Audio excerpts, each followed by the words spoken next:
Bonjour à tous, j'espère que vous allez tous et toutes très bien.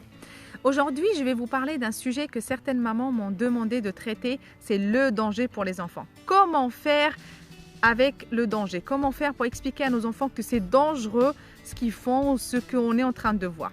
Je vais vous donner 2 clés pour savoir comment faire et surtout pour éviter les conflits quotidiens à cause de ces dangers-là. Mais avant de vous donner ces 2 clés, j'ai envie de faire la différence entre le danger mortel, entre guillemets, et un danger normal. C'est-à-dire, un danger mortel, c'est un danger qui est mortel et qui est très dangereux pour tout le monde. Par exemple, ça va être le feu, la gazinière par exemple, l'électricité, ça peut être la route, les voitures, les accidents et tout ça. Donc là, on est tous d'accord, c'est un danger et là, il n'y a pas de discussion. La solution, elle est connue, c'est non, c'est non. On explique à l'enfant que c'est très dangereux et que ça peut causer un accident très dangereux pour sa santé ou même causer la mort. Donc là, quand ils sont tout petits, en dessous de 3 ans, 4 ans, ils ne savent pas encore, ils n'ont pas la notion du danger. C'est à nous de surveiller, c'est à nous de veiller sur nos enfants pour leur éviter d'être en danger. Par exemple, quand ils traversent la route, on leur apprend à respecter les feux rouges, les feux verts, à respecter le passage piéton. Tout ça, ça s'apprend en fait. Le danger, à ne pas mettre les doigts dans l'électricité. Quand ils sont tout petits, on peut fermer tout ce qui est interrupteur, on peut bloquer avec les sécurités. Enfin bref, tout ce qu'on peut faire. Et en grandissant, en fait, au fur et à mesure, à chaque fois, on leur explique que c'est dangereux. Par contre, j'ai envie de vous parler, et c'est là où je vais vous donner les clés comment faire, d'un deuxième danger qui est dangereux, mais pas pour tout le monde, ou en tout cas à des degrés différents. C'est-à-dire, je vais prendre un exemple précis, mais vous pouvez trouver plein d'autres exemples. Je vais parler par exemple du parc. Quand les enfants ils jouent au parc, quand les enfants ils sont en train de jouer, d'escalader des murs d'escalade ou de jouer au toboggan et tout ça, il y a des mamans où là, ils vont avoir le cœur serré. Mon fils va tomber. Attention, tu vas tomber, tu vas tomber. Et d'autres mamans qui ne bougent pas. Et elles les laissent faire. Voilà, elles sont tranquilles, zen, tout va bien. Donc là, il faut savoir que ce danger-là, c'est pas très dangereux. C'est-à-dire qu'un enfant, c'est normal qu'il escalade. Un enfant, c'est normal qu'il tombe. Un enfant, en faisant par exemple du vélo, il va tomber. En apprenant le vélo, il va tomber. En apprenant à escalader, il va tomber.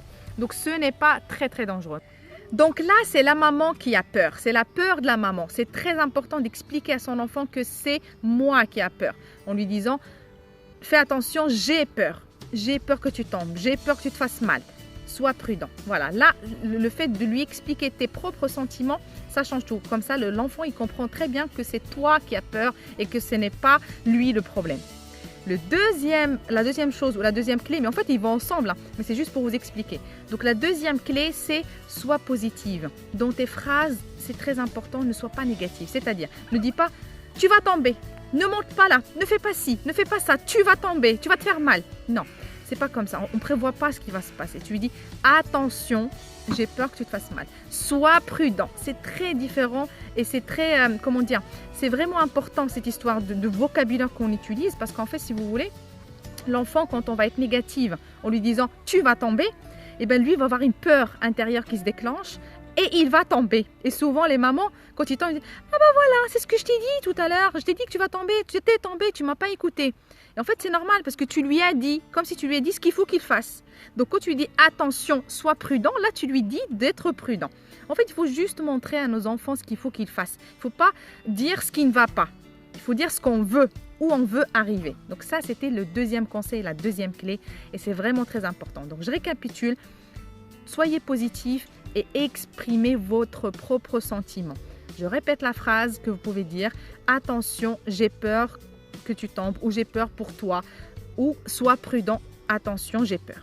Voilà, ça c'est la phrase que vous pouvez dire tout simplement au lieu de dire tu vas tomber, tu n'as pas le droit, ne monte pas là, ne fais pas ci, ne fais pas ça, sans expliquer à l'enfant pourquoi. Parce que sinon lui, il se dit dans sa tête en fait tout simplement qu'il est nul, qu'il est incapable de le faire. Et c'est ça qu'on veut éviter dans l'éducation bienveillante, cette incapacité, ce sentiment de l'enfant d'incapacité, c'est ça qui est dangereux et qui détruit l'enfant à l'intérieur et qui grandit avec un manque de confiance en lui.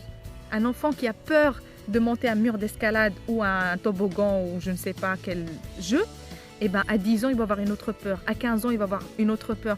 Et à 20 ans, ça va être un adulte peureux, un adulte qui a une peur intérieure, même si on ne la voit pas, mais elle est en lui. Voilà, prenez soin de vous. J'espère que cette vidéo vous est utile. N'hésitez pas à partager dans votre entourage, vos amis, votre famille. Et je vous dis à très bientôt.